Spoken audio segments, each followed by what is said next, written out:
In a world that just seems to celebrate the loudest voice in the room, we're kind of trained to see silence as a weakness, right? We think quiet people are awkward, maybe a little suspicious, or even arrogant. But what if psychology suggests the exact opposite? What if that person who talks the least is actually the most trustworthy person you know? And this right here, this is the huge mistake we all tend to make. We see awkward, but the reality is controlled. We see disengaged when we should be seeing intense observation. Today, we're going to break down the 5 psychological reasons why that silence isn't a weakness at all.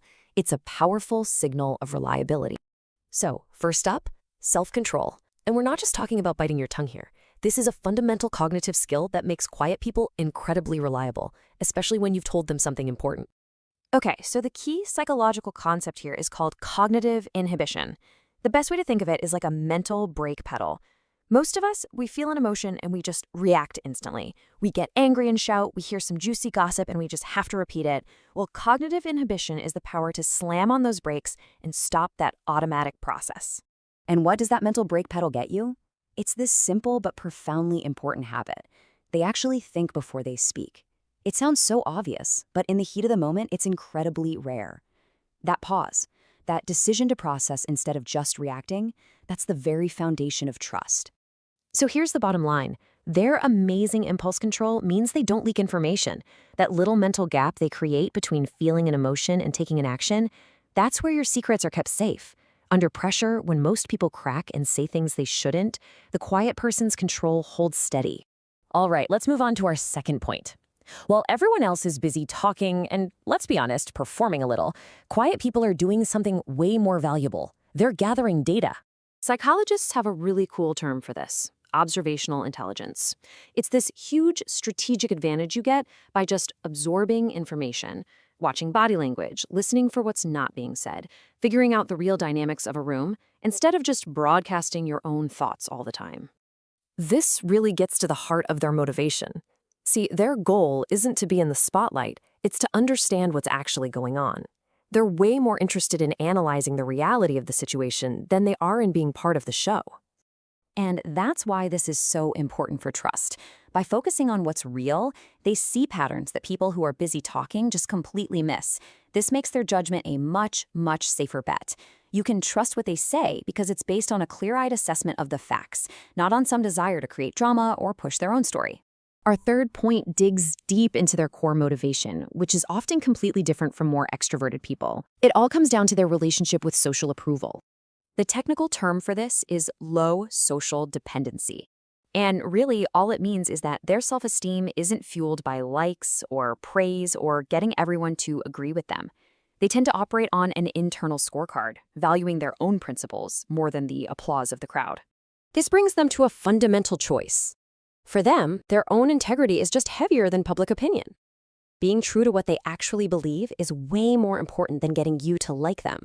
Their currency is authenticity, not approval. And this leads to a really powerful conclusion. Think about it. Someone who desperately needs to be liked will say anything to get that approval, right? They'll agree with you when they don't. They'll exaggerate stories. They'll flatter you.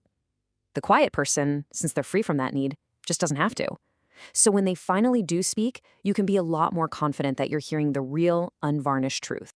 Now for our fourth trait. Have you ever asked a quiet person a serious question and just been met with silence?